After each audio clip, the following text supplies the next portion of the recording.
नैहर में हो जवन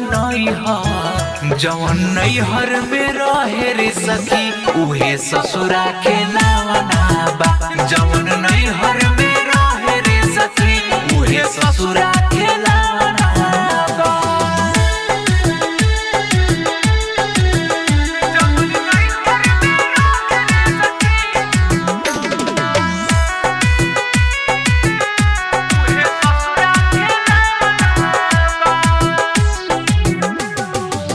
चढ़ले जवानी जवन नहिरा में पवानी देखिए के खुश मन सैया पे लुटवानी। चढ़ले जवानी जवन नहिरा में पवानी देखिए के खुश मन सैया पे लुटवानी। गवन के रात पिया पहले दूध खुला डर लगे नहीं हमें लुटौने खूबे दुरारी ऊपरे ही भावना बा। जवन नैहर में हो जवन नैहर में रहे रे सखी उहे ससुरा के नावना बा।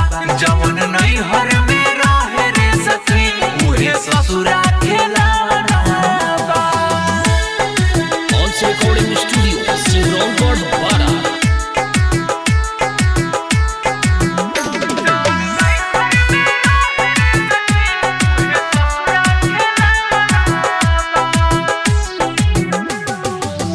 दिहले निशानी जवन यारवा के रहे सब छूट गइले एको दाग जवन कहे।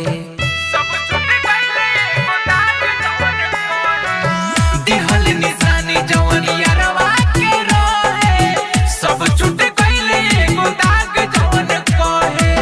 हमरो बलमुआ के बात बाना मुना लकिया ललन दुख दिल बा दुगुना यारे डर में बिछावना बा। जवन नैहर में हो